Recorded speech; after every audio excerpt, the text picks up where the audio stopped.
All right, 6 p.m.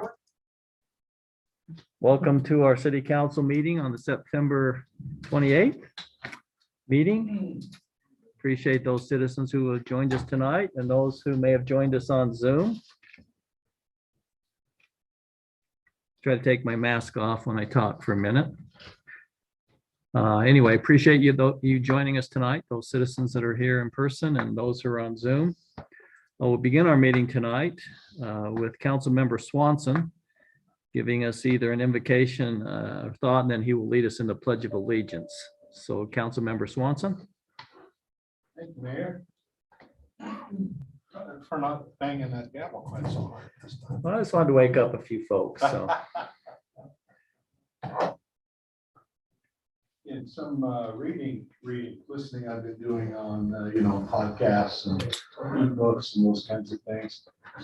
It's been interesting to listen to the different viewpoints on what the proper role of government is. Right, it varies from individual to individual, from political persuasion to political persuasion, from culture to culture and government to government. But I thought Abraham Lincoln had an interesting, not making any commentary on whether this answers it all or anything, but other than, I thought it was just an interesting comment on the proper role of government.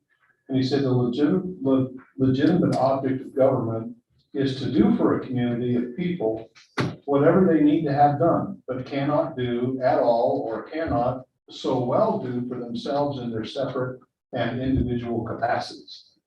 I thought, what an interesting comment. Now, still mulling that over, there's a lot to think about what that means. But, I hope as you go throughout your days that you'll take an opportunity to listen to other people's ideas of what the role of government is and look for that common ground where we can be unified as we work forward. Will you join me for the pledge?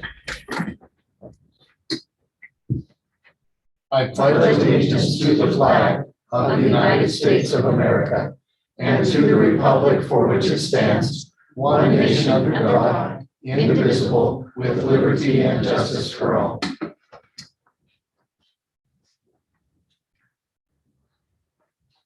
thank you, Councilmember Swanson. Appreciate that.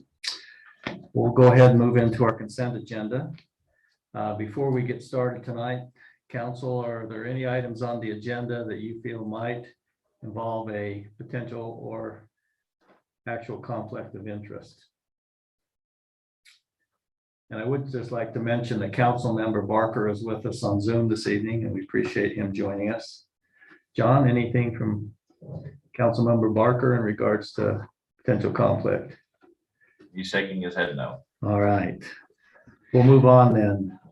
We have 3 city council minutes to approve this evening. We'll start first with the July 13th, 2021 city council meeting minutes. Hopefully you've had a chance to read through. I think one was 24 pages, one was 17 pages. And anyway, they were quite extensive. So those who have had a chance on the council to read those, if you'd like to make a motion to approve the July 13th, 2021 city council meetings, I would entertain a motion. So moved. So moved by Councilmember Ekstrom. Do we have a second? Second. Second by Councilmember Severing. Any corrections, additions, or further discussion? Seeing none, all in favor of the motion, please say aye. Aye. Any opposed? We'll now move on to the approval of the July 27th, 2021 City Council meeting minutes. Are there any questions on those minutes? Mayor, I move we approve the July 27. Thank you, Councilmember Swanson. We have a motion to approve the minutes of July 27th, 2021. Do we have a second? Second. Second by Councilmember Stoker. Any further discussion? All in favor of approving those minutes, please say aye. Aye. Any opposed? Thank you. Now move on to the approval of the August 3rd, 2021 City Council meeting minutes. Any corrections or discussion on those? Seeing none, I'd look for a motion to approve those minutes of August 3rd. Mayor, I move that we approve the August 3rd city council meeting minutes. Thank you, Councilmember Severing. We have a motion to approve those minutes. Do we have a second? Second. We have a second by Councilmember Extra. Any further discussion on the motion? Seeing none, all in favor of approving the August 3rd, 2021 city council meeting minutes, please say aye. Aye. All right, any opposed? We'll move on now to our active agenda, and we'll seek at this point in time comments from the public. John, if you would watch for any of those who have joined us electronically this evening. Those who are here, if you have comments, please come over to the podium. Just ask as a reminder that you state your name and if you're a resident of North Ogden, and please limit your comments to 3 minutes. So now would be the time for public comments.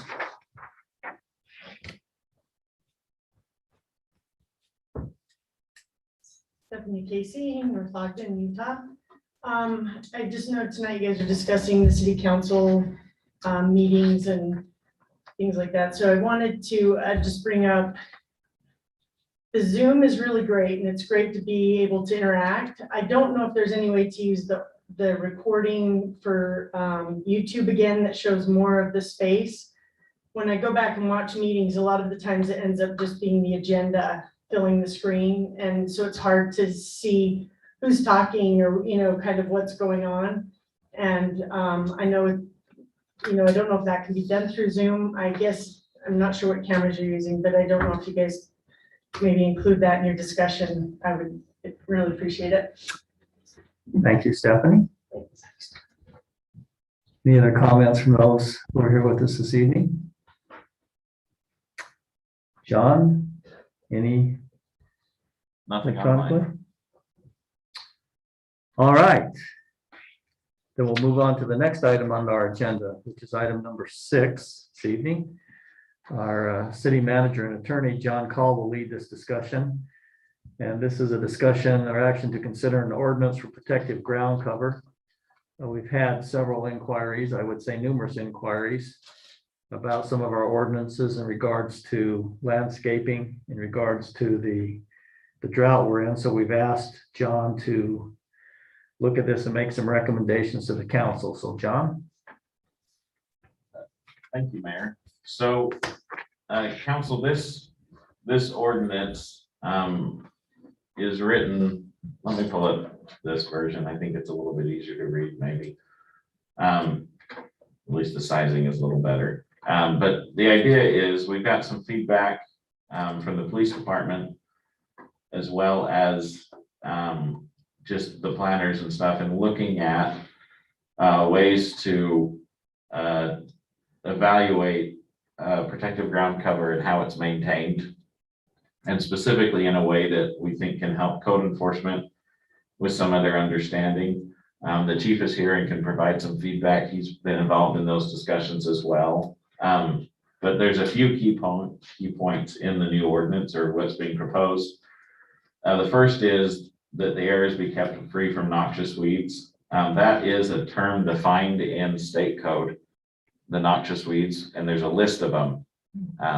And it changes from every now and then. Weaver County also has a noxious weed list. So the idea is it's pretty clear what those weeds are, and typically they're the invasive species, not native to Utah, that sometimes have a advantage. I'm not sure if the goat head plants are on that, but if not, we'll be sure to add them. I stepped on one this last week. So, but then the other component, and this is where the code enforcement department gave us some feedback, or I should say our community service officers. It's focusing on the areas that are going to be maintained or need to be maintained, are those areas where the original vegetation's been removed through cultivation or grading or some other activity. The idea being that what's up on the hill near the power lines is typically not offensive because it's a natural vegetation that's just growing up there. And we don't typically go out and cite the landowners of those areas for not mowing everything to 6 inches. And so the idea is if someone has have taken over a field and let it go by the wayside in a way that it's no longer being harvested and maintained, then they are obligated to follow the restrictions. But someone who just has a slope up on the east bench that is the same as it's always been, it doesn't have that same obligation. Then there's a carve out for places where livestock are being kept, where they are allowed to let grass grow a little taller. Typically they like that because it provides more feed for the animals. However, there is a caveat that on the outside of that, and this I think came from the council discussion last time we talked this, on the area outside of the fence, they need to maintain the height of those plants to keep it looking not groomed, but at least not overgrown. John, what is the definition here of regular livestock keeping? I know we have some people in the city that simply bring livestock in a couple months out of the year so they can keep their tax status. So what is the definition of livestock regularly? I think that's a good point, Mayor. We could probably change that to currently. If the pasture does not currently house livestock, the area should be maintained. Because that would be a much more clear definition, because those individuals who bring them in once a year to maintain either their grandfathering or the ag parcel under the state or the greenbelt rules, then that would cover it, meaning that when there aren't animals in the field, then they have to mow it. And if there are animals in the field, then they don't have to. Now, I'll precursor this with the fact that I'm on one tonight, but what's actively living? Are these dancing cows or? What about if I say currently house, let's see, that does not currently house livestock? Whatever you feel, but I know we do have some people in the city that do that. They'll bring in some livestock for a month or two or whatever's required to keep their status, and then the rest of the time the field just is. But just a question. I don't know Yeah, how the rest of the council feels. I think that's a good change. The next area deals with making sure that sidewalks, walks and paths are kept clean. This is obviously one that the city also deals with, because we have quite a lot of area that we regularly maintain. You know, our trails and areas like that sometimes end up overgrown. So this is something that would directly impact the city as well. But this also, this has a caveat that even those areas that are undeveloped, non-excavated, must still continue to maintain the sidewalks. The idea being that if the sidewalk has been put in, then the stuff directly adjacent needs to be maintained as well, even if it's an untouched slope to the next to it. And then this also ties into it. No vegetation shall be allowed to grow in the right of way that impedes traffic or which impedes traveling along the right of way. So that would include bicycles, walking, vehicles, that sort of thing. We do have other provisions that deal with tree hikes and things like that we do regularly deal with, but this again is kind of another catch-all. And then again, this is another final touch that, hey, if you've got an old hayfield that you're no longer maintaining, you've got to maintain it. The idea being that once the property's been changed from the natural growth, then it needs to follow the city's ordinances. So before we leave this section, Mhm. in section C, is there somewhere in the ordinance that gives reference for those reading this to know what noxious weeds means? Not in this ordinance, but we could put as defined by, I'd put Weber County, because their list is much easier to find. Is it possible to reference the actual code from the county? I think it's an administrative rule. I'm not sure it's a code, but Okay. and I would say it'd be nice if we could put the link into into here, but if they ever change the website, then we'd have to amend our code. Right. But I think we put Weaver County Health Department, because that's who actually is in charge of it. Okay. I guess it's actually Weaver Morgan. It's the Weaver. That's the official title, right? The Weaver Morgan Health Department. It is. And I know that they coordinate with USU. USU is the one that kind of handles a good majority of vegetation in the state. With recommendations on stuff, so. Any other questions about this area council? And again, this isn't a vital ordinance. It doesn't have to be passed tonight, so if you want to delay or talk about it, we can. But if not, then I'll keep moving on. This area is somewhat new. It's always been in there, but essentially the focus of the alternatives is encouraging xeriscaping. The idea being that protective ground cover that minimizes the amount of water is encouraged. I know the council's talked about making that somewhat of a requirement with new development. The trouble with that is it would need to be in the land use section of the code. And so in reality, we need it in both places. But this makes it clear. We've had quite a few calls from people this summer asking what can they do in the park strip, that area between the curb and the sidewalk. And this would make it clear that the type of activities that people have requested or suggested are allowed. And this helps, I think, clarify some of that. But the idea is that it's reducing the amount of water being put on, but it's also not letting rocks and dirt and stuff run out to the road. So the idea is it's a conscious effort. It's not just to let weeds grow. So although my sister once said that a weed is an unwanted plant and all plants are welcome in her yard. And she was talking to the Salt Lake City Code Enforcement Division at that time. So, but so that's kind of the focus there. And then the remaining sections of this code aren't being suggested to be changed. The idea is enforcement and penalties are still the same as established by the council. So any questions, thoughts? I know that the chief might have some too, if you have some for him. Chief, do you have anything to add? You'd like to? I don't, unless you have any questions for me. Okay. John, one of the things I think, and we've had some concern about, is creating fire hazards.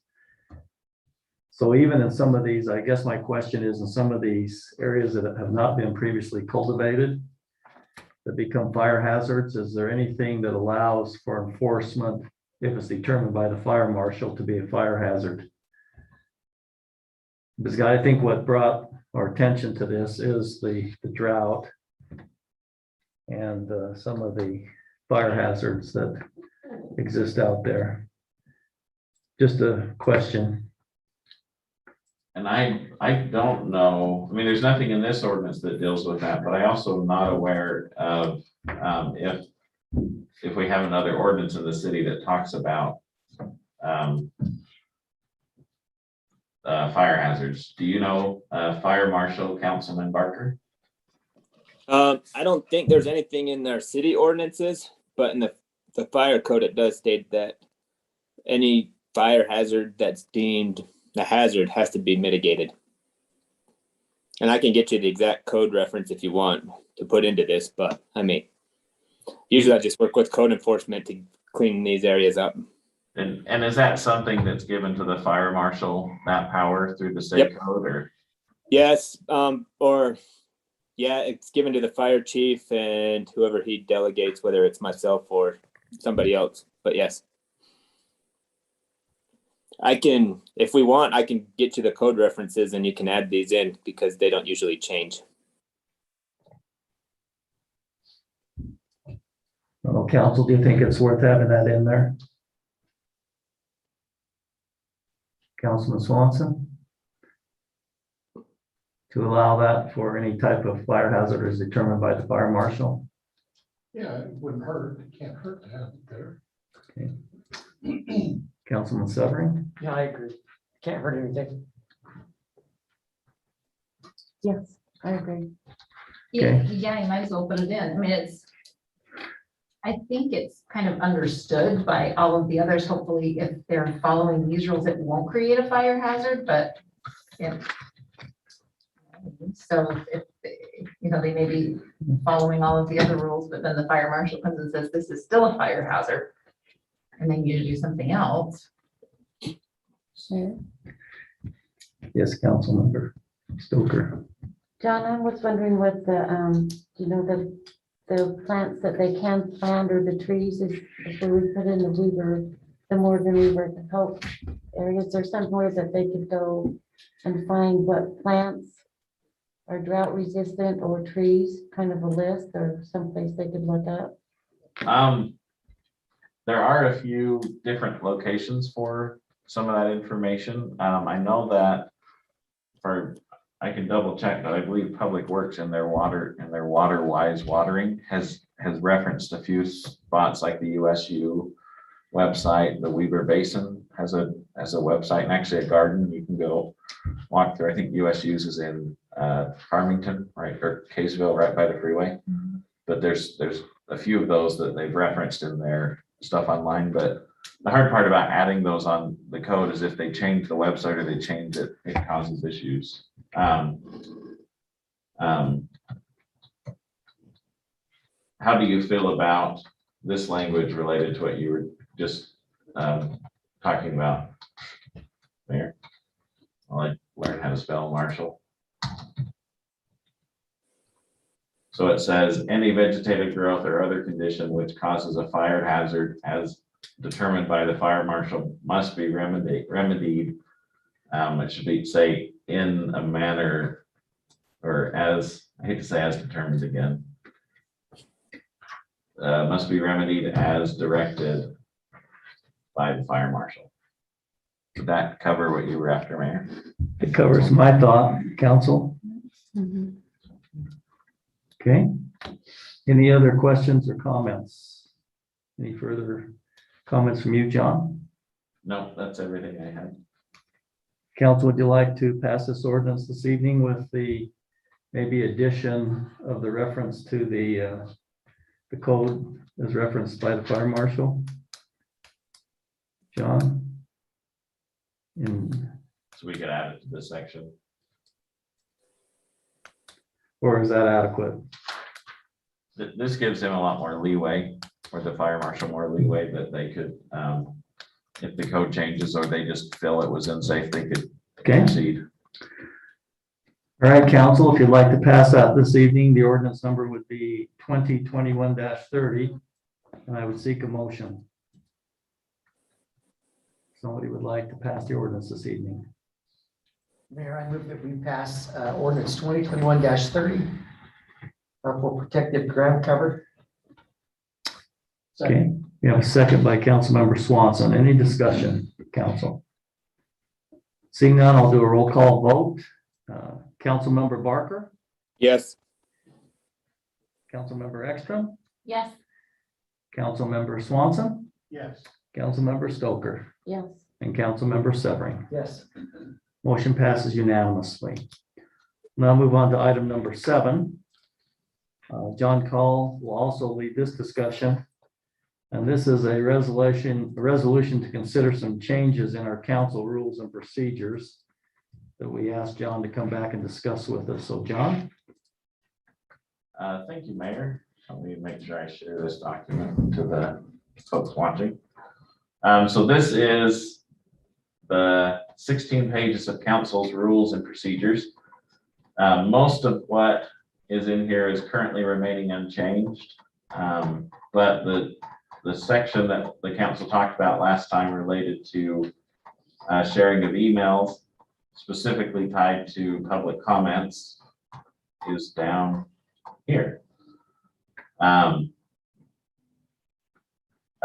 thing that was added, sorry, this is something the council didn't talk about, but in reviewing, staff felt it was appropriate that in the order of our agenda, we've now added a presentation section so that those individuals who are here for that portion don't necessarily have to stay through the public comments. Sometimes they have to leave early. So we've added presentations as an official agenda item on the council rules and procedures. And then we've changed this section that talks about when people come to the podium, they state his or her name and whether they're a resident of North Ogden City. This is where it used to say address. And then this is the area that the council actually talked about, which was all public comments must be made personally by attending in person or electronically if available. Council and staff will not read comments submitted in writing during or prior to a meeting, meaning that someone can't send an email during the meeting and expect council to read it. It is specifically tied to public comments. This language wouldn't prohibit the council from sharing an email that they wanted to share during council comments. This would only be establishing there's not an expectation that the council or staff will read a public comment during the public comment period. John, let me just ask a question in regards to electronic, those are on with Zoom and want to give a comment via chat. Would that prevent that? You're right, it would, Mayor. Because I don't think we want to prohibit those who make an effort to join us on Zoom from either making their comment. We've had sometimes, as you know, where we've been unable to get audio with the person who's joined us, and so they have submitted their comment via chat. I just want to make sure that give as much opportunity for citizens to comment. Okay. Let's see. So I've tweaked that language to now add, so I need to share this screen so the people on Zoom can see that. It now says this, unless entered into the meeting chat feature.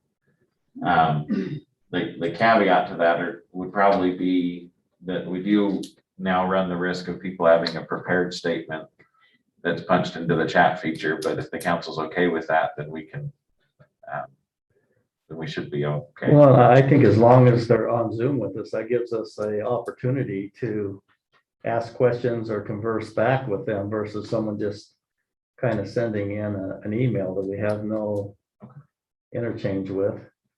Is there any other changes to the ordinance, John? That should be the last amendment that was in here. I don't know if the council read through this and saw anything that the council wanted to change. Oh, sorry, there is one more change. This is dealing with packets, making it clear when packets are delivered to the council and subsequently to the public. The idea being that the cutoff is Friday at 5. Prior to that, it didn't actually say when it was delivered to the council. It just said it would get to the city recorder by Thursday at 12 p.m. And then this last section, there was a provision here that said these should be readopted every 2 years. And I've amended that so it says that that they'll just continue in force until amended or rescinded. So,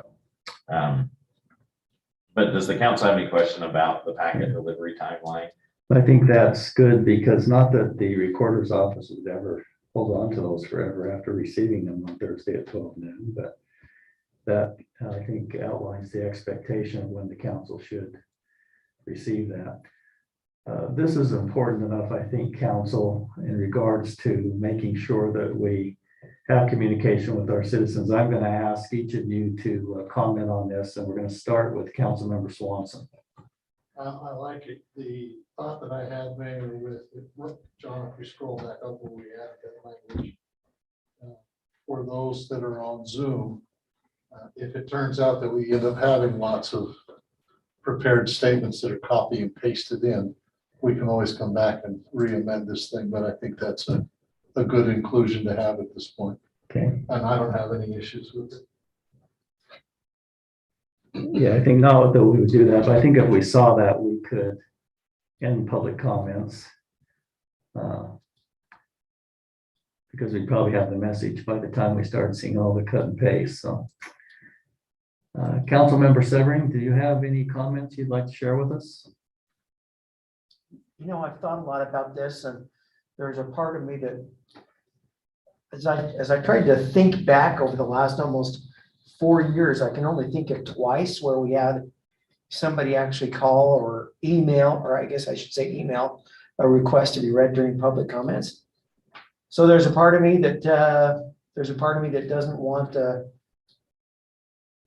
don't want there to be a perception that we're trying to limit somebody's ability to be able to communicate. So I did do some checking with like Pleasant View. I talked to Ann Arrington over on in the Pleasant City Council. I just asked their opinion on what they did. And she had the same concern about, she didn't think that, she felt like everybody should have a voice.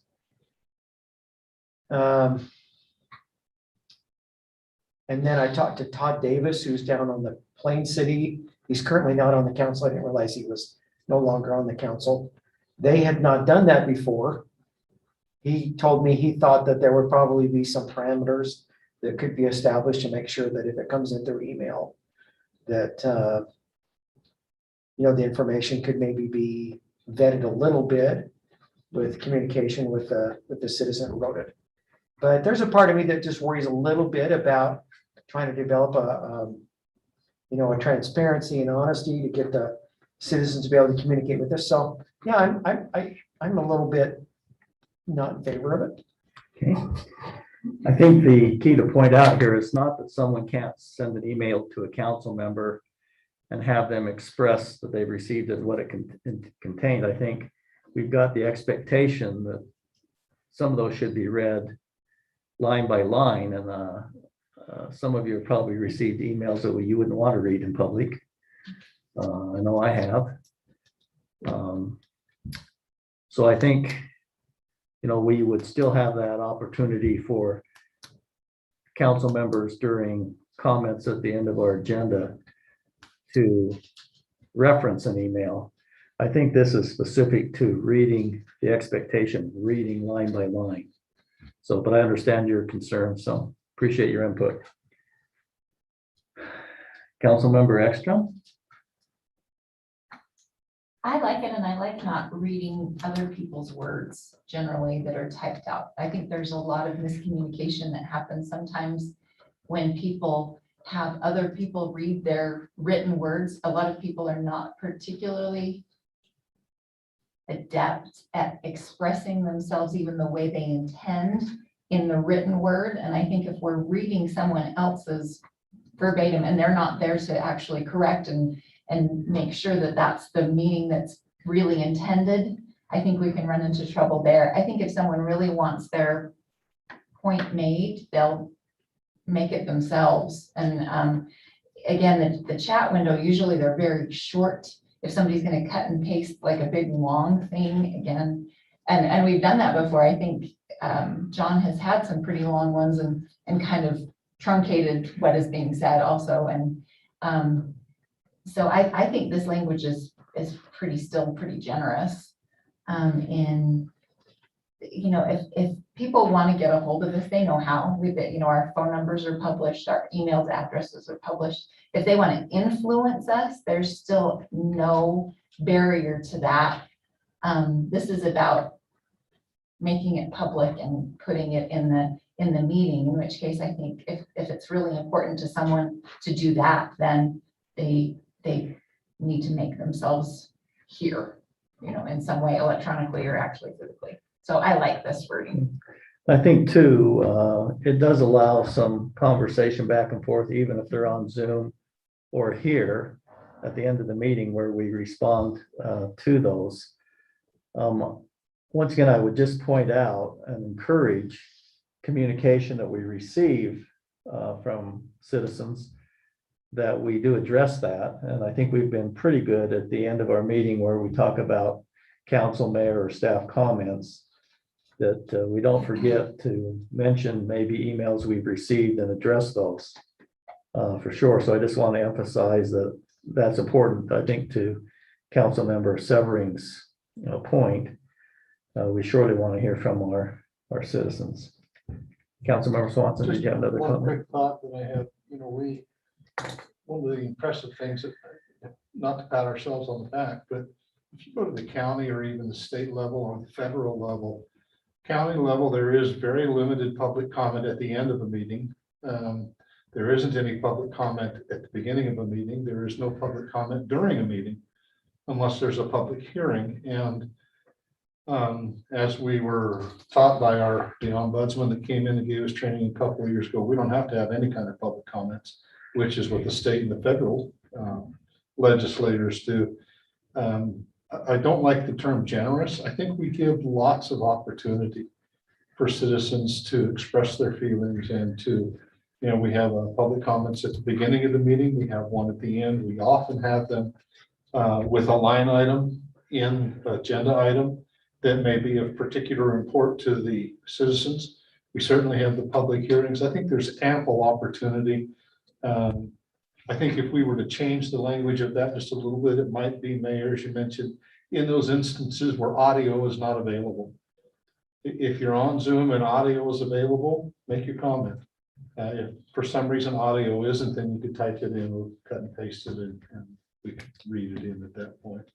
But I think there's ample opportunity for people to be involved in our public meetings. Thank you, Councilmember Swanson. Let's go to Councilmember Barker. I agree with what's been said. We've got plenty of opportunity to make comments. I feel if somebody feels strongly about making a comment, we've given them plenty of opportunity and options that they don't have to come in person, that they can make their comments. Okay, thank you, Councilmember Barker. Councilmember Stoker. Well, since you all know how much I like to talk, I'll really keep this short, okay? Try and keep it under. I agree with what's been said. It works for me. Okay. And just a reminder on public comments and getting feedback from our citizens. You'll notice that during the initial public comments section of our agenda, you often don't hear anything back from the council.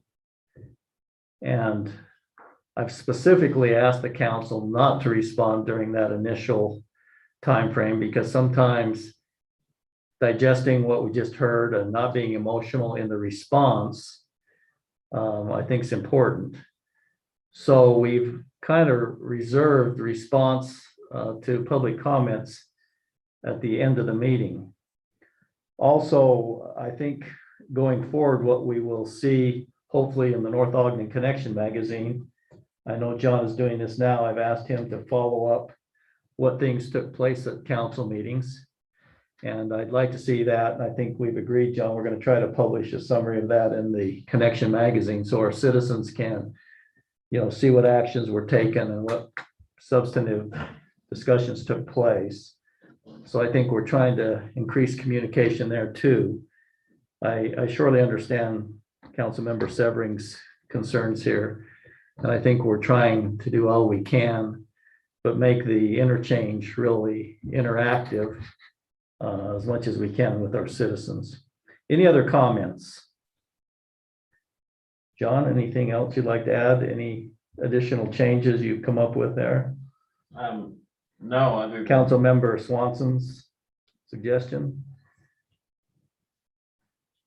I mean, if the council wanted to say if audio is unavailable, Then they can That's use one. chat. then we could. Yeah, I like the kind of interchange. One thing I found out is emails and texts, you can read a lot of things between the lines that somebody didn't really intend. Whereas if you've got some live discussion, you can kind of get a feeling for what the message really is. I know texting and emailing in regards to great communication is down the list a little bit, so. So then I've added, so everything that's been added for the meeting is what's here that I've highlighted it. I'm gonna raise it up on the screen a little higher. So it says, I'll just read the whole thing. Council staff will not read comments submitted in writing during or prior to a meeting unless entered into the meeting chat feature because the audio feature is unavailable. Does that cover? Is there a better way to write that? Looks like attorney language to me. So then if, the only thing I would add is that, you know, we don't revisit this rules and procedures a lot, council. But if there, it's, you know, I know that you all took the time to read it, but if you wanted to read it through again and just double check, there are always little things, little tweaks that happen on this. And if there's something that we've missed or that needs to be caught, it's a pretty easy ordinance or pretty easy resolution to bring back to the council at any time if there's something that needs to be addressed. So. Well, we may think this is superficial, so to speak, but I know we referenced them one other time on a very important matter, because unless it's stated in here, an abstention in some cases is a no vote. And in our procedures, I think we say it's a no vote. But I think the law says, if it doesn't state otherwise, John, then an abstention is counted as a no vote. But I think we referenced that before. Yeah, so. And ours is a no, it's not a no vote, it's just not a vote. Right, so in the state code, you're right, Mayor, it says an abstention is a no. And then unless the council changes it, and in ours, we say an abstention is neither a yes or a no, it's just not a vote. Yeah. So I think, you know, we don't want to brush over this because this has some, you know, effects on things that are important. So I don't know what you'd like to do. This was in the packet. I think there's a few minor changes this evening, but we can defer to pass the changes, or we can go ahead this evening. If you'd like to go ahead this evening, I would look for a motion to approve resolution number 14-2021. If not, we can defer. Is there a motion? Mayor, I move that we adopt resolution 14-2021, amending the rules and procedures regarding city council meetings. Okay, we have a motion. Do we have a second to that motion? Second. Second by Councilmember Stoker. Any further discussion? All right, I'll take a roll call vote. Let's start with you, Councilmember Barker, Yes. Councilmember Severing, No. Councilmember Swanson, Yes. Councilmember Ekstrom, Yes. and Councilmember Stoker. Yes. Motion passes on a 4-1 vote. We'll now move on to item number 8. John Call will also lead this discussion. And this is just to seek some information on city meeting minutes. Let me just give you a little background before John makes his presentation. I have probably driven the recorder's office crazy, but I've asked to review all the minutes before they come before the council. And the last minutes that I read, I think Joyce, 24 pages. One was 17 pages. And it was basically word for word in regards to public comments, etc. A lot of our minutes are done by an outside third party. We pay for those minutes. And I know in my previous life, we kind of had the substance of the minutes. And then we had attachments for those people who wanted to further investigate the discussion. So I asked John to lead a discussion tonight, and that's basically all it is a discussion on how we can help the recorder's office and how we can be more efficient, but yet make sure we're conveying all the information necessary. So that's a little bit of the background. So John, do you want to proceed with further discussion, or does that cover everything? So that's pretty much everything. With the one caveat that the state does not require the level of detail that we currently do. The history of the reason we have the detail we have now, I think goes back to, I think Council Member Stoker might remember transitioning into this as being the tenured council member, but there were some concerns because we weren't publishing there wasn't a video recording And so people were unsure of what was said at the prior meeting and not wanting to go through the audio tapes. And so I think what we're talking about and what staff would probably recommend, Susan will bring this back to the council, but the idea would be, we'll bring back a couple options of what minutes could look like. So you'd see what we currently have, a shortened or a more of a bullet point version.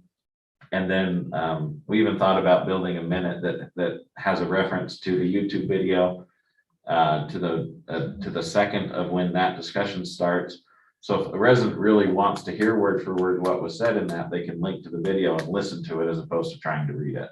But that was kind of the idea, is we bring back some different options, get some good feedback from the recorder's office on what is manageable and easy, and see if there's some ways to make life a little easier for the mayor and his minute review every week.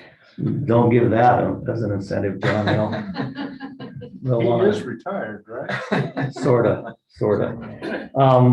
I think the discussion tonight is, are we willing to look at a different manner, or is everyone set on, word for word minutes? Because we didn't want to waste the recorder's office time if the council is set on,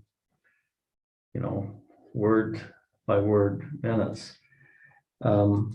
I asked John, I said, John, how many citizens do you think read the minutes? He said at least one. So I contacted that particular citizen, and the citizen said they're fine with us looking at some changes. So There's just 3 people who read the minutes word for word, and it's the mayor and Joyce and Susan. well, and one citizen. So, council, what are your thoughts? Are you willing to at least look at some alternatives, or do you want to keep things? This isn't a way to hide anything. I think this actually makes it easier for a citizen who wants to see the word for word, because we're not sure when it comes back, Joyce, that it's really word for word, right? We've looked at it and thought, oh, that doesn't seem what was said. And then we find out that as good a job as the individual does on the minutes, that they just interpreted it that way. So this would actually give the citizens, I think, a better reference to word for word if they want to find it. So any objections, council, of at least asking the recorder's office to talk with our current individual in the contract, see what ideas they may have, assign the recorder's office to come back with some suggestions. All right, Joyce, I think you've got marching orders there. So if you would get with Susan, and if you would come back with some suggestions. I think the purpose of tonight's discussion was just to see if the council is willing to entertain some alternatives. So, okay. All right. We'll move on to item number 9, which are city council department reports. And we'll start this evening with Council Member Severing giving us an update on Public Works. Okay, Mayor, Dave wanted to remind everyone in the city that the fall cleanup begins Monday, October 4th. Through Saturday, October 9th. And the pit will be available from 9 till 6 p.m. Monday, October 4th through Saturday, October 9th. There has been, Dave wanted me to just indicate that, remind everybody that we are still in a drought. This last week, there was a marked increase in use of water this last week. And last but not least, the leaf truck is getting prepared to begin its journey this year in collecting leaves. And rather than calling to schedule that for people who have done that in the past, and this will be available on the internet, but they want everybody who needs a leaf service to text the word leaves, LEAVES, to 385-492-6002. Again, that's 385-492-6002.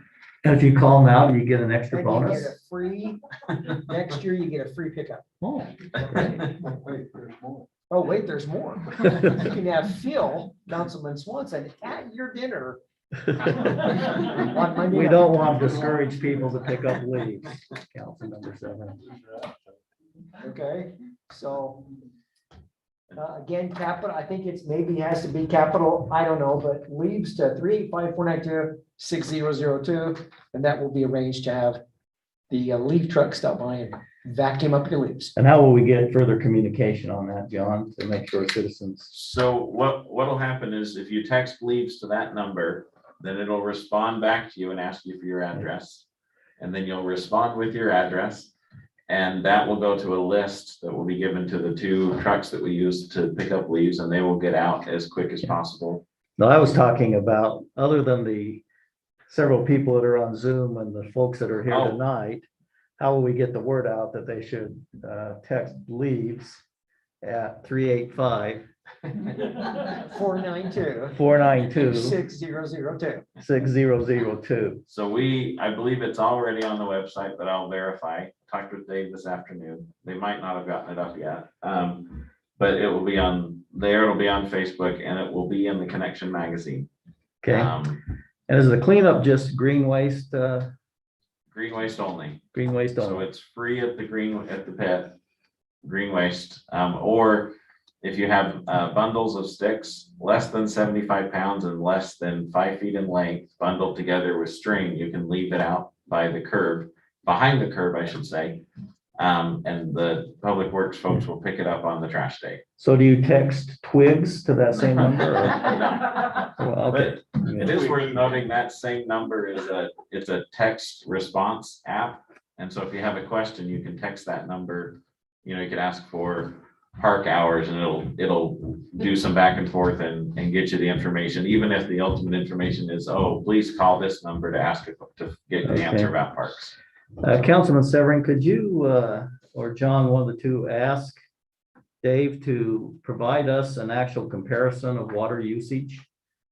To see what's happening in the city in regards to, are we decreasing water use? Are we substantially increasing water use? Our best guess is we've got a lot of water under the ground, but no one's gone down there for sure. So I think conservation is something that we need to continue to talk about. So if we could maybe just get an actual comparison of use to see if we're making any progress. I'd be happy to do that. Okay, thank you. Anything else, That's all. Councilmember Severin? Mayor, Yes, Councilmember Ekstrom. I think some of it may be since Pine View has been turned off. I know for us, we're still watering our garden, but now we have switched to culinary water to get our water. So that might account for some of the uptick in some of the things, you know, agriculturally or landscape that's new or something like that, people are switching and using their houses. So Right. I know this resident is, so Yeah, that might be part of the explanation. I think it'll just be good to see what effect that may have, because we did loosen the ordinance a little bit to protect long-term trees and shrubs. Yeah, the trees, shrubs and gardens are allowed. It's the grass that really is the one that would consume the most water. And we have had people letting us know that people are watering their lawns with culinary water. So we've been out talking with folks. Okay. Are you still on night patrol on that, John? They haven't Ally? given me any addresses yet, but me and Ally are ready to go and see. All right, perfect. All right, Councilmember Ekstrom, let's move on to you with Parks and Recreation. What do you have to report to us? Right, it's the end of the season, so we have the aquatic center is closed, and preliminary numbers show that this is likely the most successful season that we've had to date. We're excited to finalize the things and bring that report back to the city council. I know one of the reasons is because we have had such drought condition weather. In fact, Tiffany has said, I can make this pool absolutely profitable. You just have to let me control the weather because that really makes a huge difference in attendance at the pool. So are you suggesting we should have our own weather channel There we and predict go. warm weather? Or? Well, we could look into closing it a little more, you know, having kind of more lenient closure requirements, I guess. Because a lot of times if it's cold and it's overcast, we have to staff the whole pool, but we have like 2 people in it. And so it might be more cost effective to actually close it under different circumstances. And those are things that we can just talk about and look at. So, but anyway, yes, that has been a really good season this year. And so the next event that we have is the Fright Night Trunk or Treat, which is scheduled for Saturday, October 30th. And Tiffany is encouraging us to put a city council trunk together so that we can participate. She's given us a little site. I can forward that. I think she did. I think you all have seen it.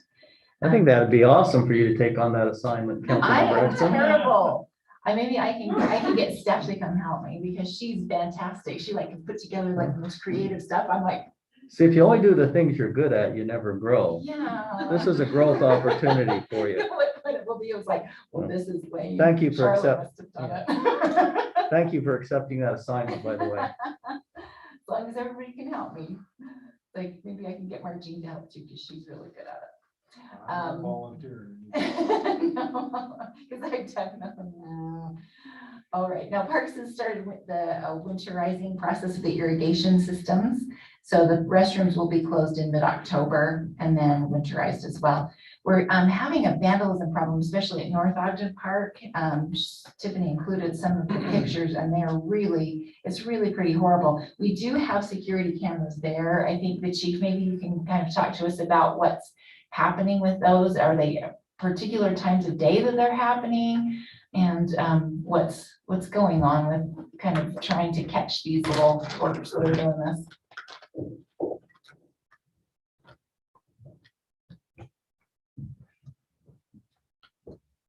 So most of the time it is in the evening hours, just as the skate park closes down. Because our officers do lock up the restrooms at 10 p.m. And that's when a lot of these vandalisms are discovered. And yeah, the cameras, since we've installed those, they've been a great help. Matter of fact, we just made an arrest yesterday. Okay. Probably some of those, some of the graffiti you got there. So somebody tagged it with graffiti last week. The bathroom, both the dugouts, the junior high, a couple other places. And we made an arrest on that one, and it was thanks to the camera. We sent those out, got some public help, and it was actually the parent of somebody that was involved that brought him in by the neck and said, there you go. So we're actually making a dent. Chief, would it be your recommendation that now that it's getting dark earlier, that we close the restrooms earlier than 10 p.m.? Well, that's would certainly help, because once it gets dark, but the parks still remain open. Right, but at least we could protect the internal restrooms. I think that would be really helpful. Could you check into that, Councilmember Ekstrom, see if we should be closing those a bit earlier? I think that would help, because that is when we're seeing a lot of it happen, is the 8, 9 o'clock time period. Thanks, Chief. Okay, perfect. Okay, that's all I've got for Parks and Rec. All right, thank you. Councilmember Stoker. I do, as you all know, I asked the chief that I thought he needed to do a restudy on the traffic on Mountain Road and where that stop sign was placed. So I said, okay, I'm gonna come and get you and we're gonna sit and see the speeders. And he said, I'll gun them and you tell me how fast they're going. And I was pretty close. I was maybe 1 or 2 miles off either way, but I knew. And I said, you're at the wrong time of day. It's 8:30. All the speeders have gone to work or they're at school. So I said, this isn't doing any good. So he said, okay, we'll move down the road. So we went down the road to about 1900. Yeah. And we're sitting there and we watched this truck pulling the trailer, and we watched a red car come pulling up behind him, and he was going fast. He was speeding, and you could tell exactly what he's going to do. And he crossed over the double lines and went around that car, and it was on the corner. So we looked at each other and like, yeah, pull him over. Councilmember Stoker, the chief was so happy that he actually wrote a ticket that day. He was ecstatic. I know, and these officers had to come and check it out too to make sure he was doing it right. They had to give him the code book to find out what the code was for the double lines. It was great. We made a good team. So thanks for following through with that and doing that. Like Turner.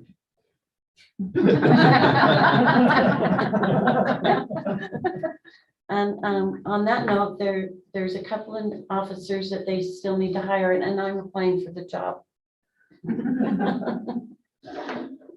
Not really. So, and the officers that we have hired, they're doing a really good job, and I've had the opportunity of meeting some of them and watching them in action, and we really do have some good officers that are out there. So we really lucked out with these fine young men that are on our force. And also, it's always a reminder to, crimes happen, of crimes of opportunity, and they look for things, and they check your cars if there's something in there, if they're unlocked, if there's keys. They check out doors, they check out your garage if it's left open to see what's in there, and they'll come back and try and take what you've got. So always make sure that your cars, your doors, your garages are locked up and secure, so that that doesn't happen. And of course, if you see anything suspicious, always make sure you call. And other than that, that's it. And thank you, Chief. I'd just like to maybe add on to Councilmember Stoker's comments here. We do get a lot of requests to review certain areas in the city for speeding. And I just want to congratulate the chief. He follows up on that and he reports back to us in staff meeting. And it was really interesting the other day. He said, when you see a car, it looks like it's going, the closer you are, it looks like the faster it's going. But the chief and his team have followed up on these areas where we've been asked to look at excess speeding. And there are some, but it's not extraordinary, I guess I would say. Of course, any speeder, if there's an accident, it's not good, but I just want the public to know that we do follow up on that. I think right now our electronic speed sign is broken, Chief. So we haven't been able to utilize that. And it's hard to get it fixed. So we're looking at maybe seeing if we can get a grant to acquire a new one. But that's maybe why you haven't seen that around. It's out of order, so to speak.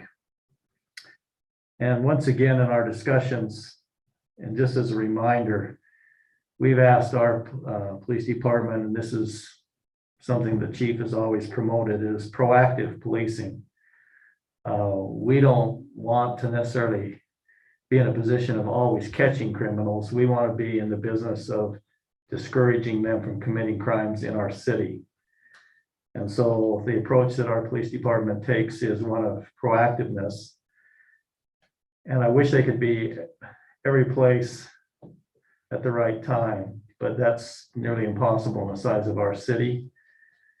But I just want to let the public know that that is the approach our department is taking under the direction of our chief. And we'll continue to take that approach. It's interesting to me, the number of people that have been pulled over in our city who are restricted individuals who are carrying firearms and drugs that are also in our city.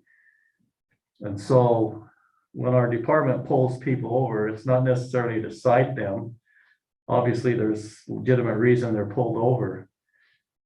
But oftentimes the result of a traffic stop turns into more than a violation of traffic laws. And so we appreciate all you do, and appreciate all of our department heads and the employees of our city and the passion in which they do their jobs. All right, we'll move on to item number 10 this evening, public comments. John, if you'd look electronically, and anyone here that would like to make a comment, if you'd step up to whichever microphone is working and state your name, and if you're a resident, please limit your comments to 3 minutes. Council, JD Dalpass, is this one working? Yeah, JD Dalpass, North Ogden resident. Just one thing that may need to be considered, I know you already approved the resolution on the council rules and procedures, but I'm thinking about sometimes from time to time, people have a struggle with technology. They can't get on Zoom either through the app on their phone or through a computer. And so they have the ability to call in. So that's the way that, oh, I need to make a comment. How would they raise their hand if they're calling into the phone number? I don't know how they do that. So I just wanted to mention that. It's I can't remember if it's #9 or #6 when you're listening on the Zoom, will raise your hand. But we could add that to our agenda. It's maybe some, we will figure that out and add it to our agenda at the top. Okay. All right. Council, any comments you have? Oh, sorry, didn't see you step up there. Jim Amani, I'm a North Ogden resident. And I was just told, there was on the fire ordinance, it seemed like there was a lot of deference given to the fire marshal, which is okay. But for the benefit of those who are a little bit leery of giving one individual at their discretion leeway, if there would be some kind of a way to incorporate the guidelines that they are using to guide their decisions, so that we know that they're not just on a whim saying, okay, because you may have somebody who's, you know, very good and very conscientious, but you never know who's going to come in behind them, you know. So that's my only comment in that regard. It's just some kind of an inclusion of what guidelines are affecting the parameters of their decision rather than just at their sole discretion. Thank you.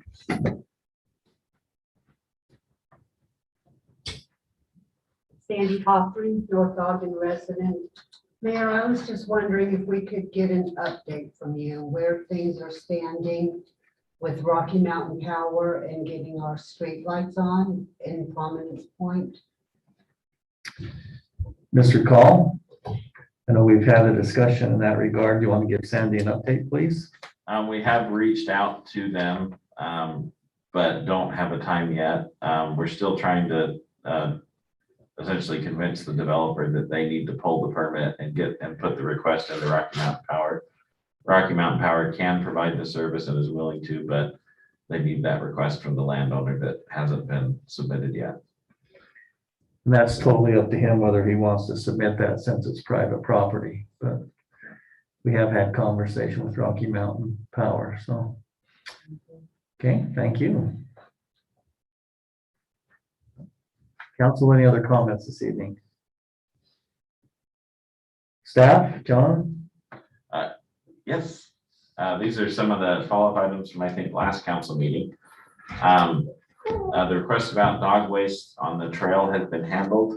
Parks went out the next morning and got those emptied out. The individual who was doing that went back to school, and they were kind of a quasi-volunteer. They approached the city and offered to do that. But anyways, that's been taken care of. And then on Canal Maintenance, that was asked. The city maintains the trail that's adjacent to the asphalt portion of the trail. Anything that's dirt is not maintained by the city. Though I do know that we occasionally go out and do service projects. But anyways, that's not under the city's responsibilities. Last time the council asked about the cottages around the lodge down off 1700 North, which is the assisted living center. The landowner has actually been talking with planning department about those little cottages and asking what they are allowed to put there and what they aren't. But they have not submitted an application yet. The cottages over at the Village of Prominence Point, planning department has reviewed the 2-story units that are over there and verified they are under the maximum height that is allowed in that. Let's see, planning is working on the info ordinances. Several of those uneven sidewalks that the council's been made aware of are being fixed currently or will be completely fixed here in the next couple of weeks. Typically do those in the fall with the majority of our budget, and then have a few catch-ups in the spring after things have shifted around again. Public Works got out on 2700 and took care of the weeds along the sound walls. And they are also working on a street patch ordinance on maximum time allowed for street patches to remain open. Those are the road cuts for utility tie-ins. And then the issue with the recycling bins was handled. They had a sick truck driver. And if most of you are probably aware that truck drivers across all industries are in short supply. But the bins have been dumped, taken care of. They are adding more bins.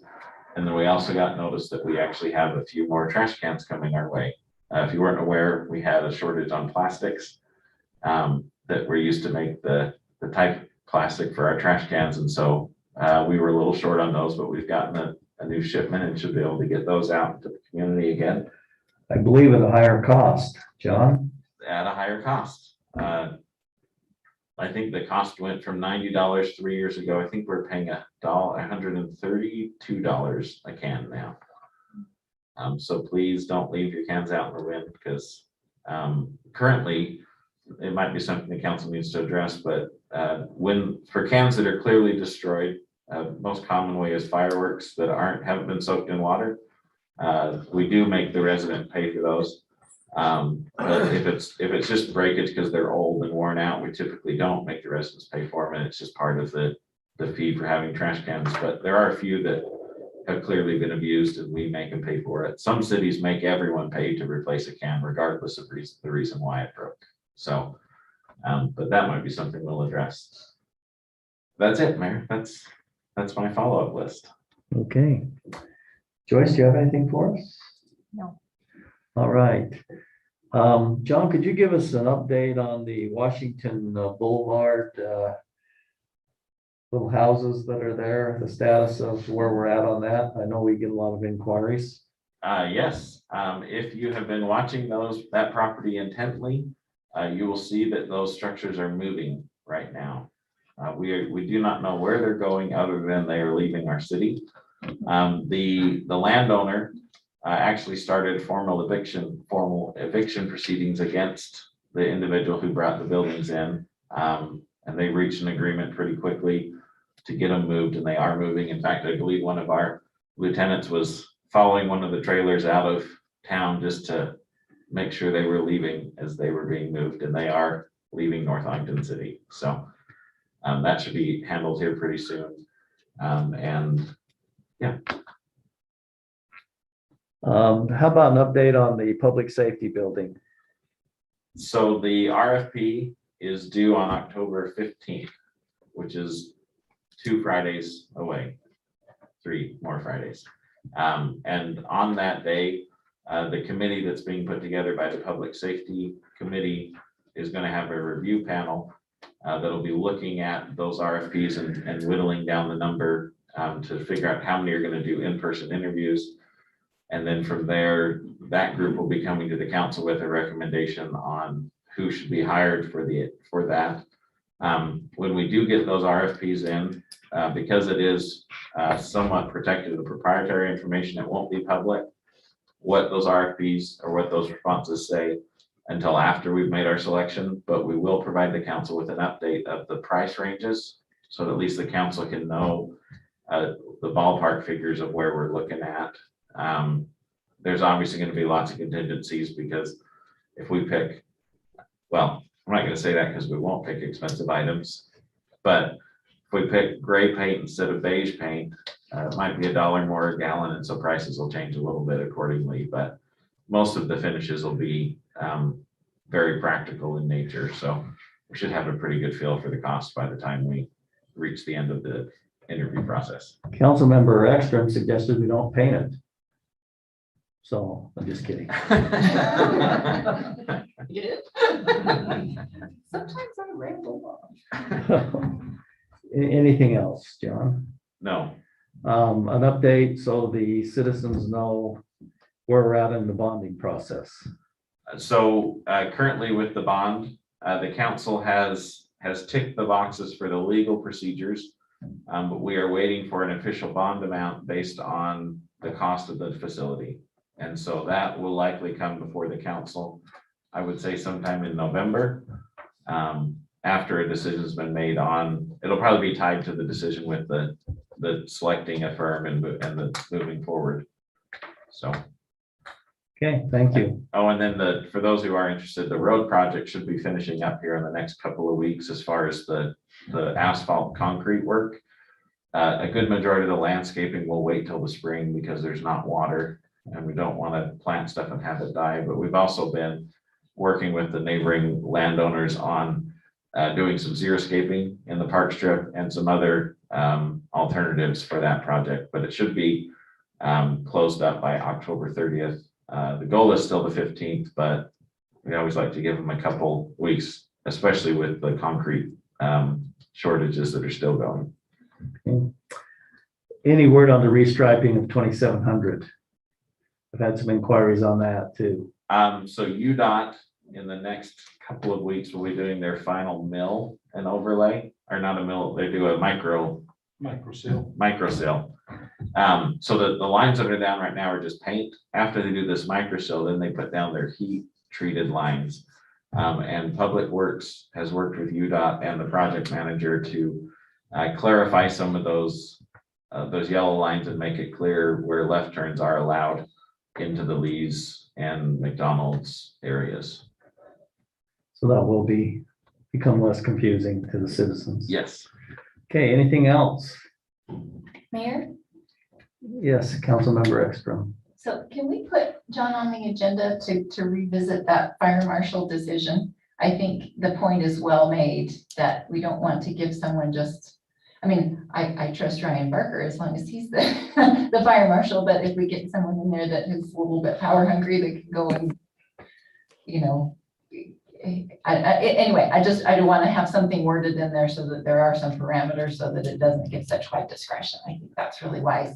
Okay. And then also, I like the idea about, I know when I have called in on Zoom, it is kind of hard to see when you just have the agenda up to see who's talking.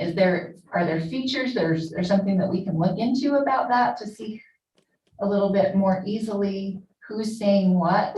I think we're trying to be transparent. We're trying to make sure that we have clear communication. And I think, you know, what we're trying to do with again, having people speak their own words. There's a lot of connotation that happens when you understand someone's verbal communication as opposed to written. There's just a lot of things. And I do like revisiting the minutes as far as, okay, if you really want to know what said, refer to the YouTube video and see who it is, and then maybe even get some more cameras and more angles and things so that it's really clear to people what's happening and who's speaking. So we can get a new camera. This one is not amazing. No.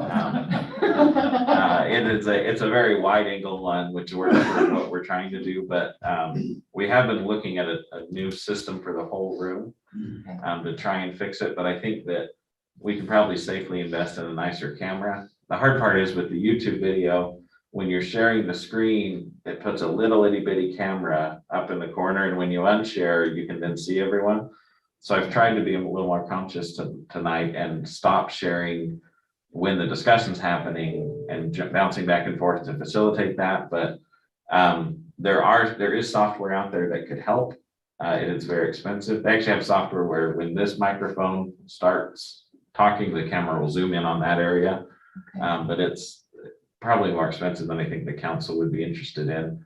But I think we are looking at solutions, and I think getting a new camera and mounting it up there will help quite a bit. And so we will get that done quickly, because that'll at least even just give a better picture than this little rinky-dink one. Okay, perfect. Thank you. Thanks, Councilmember Ekstrom. And John, just one other item you could maybe update on is the Arts Guild. What we're trying to do there and our time frame.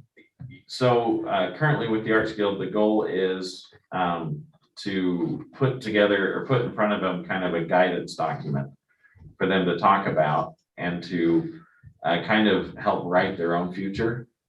Some of the goals that the city needs are very minimal, but they might have more goals as part of their group. And so I think the idea is that if they can help kind of write their own destiny for what they'd like to be, that's the next step in the conversation. But also with that, we want to have a discussion with them about their goals for ramp and for other funding sources.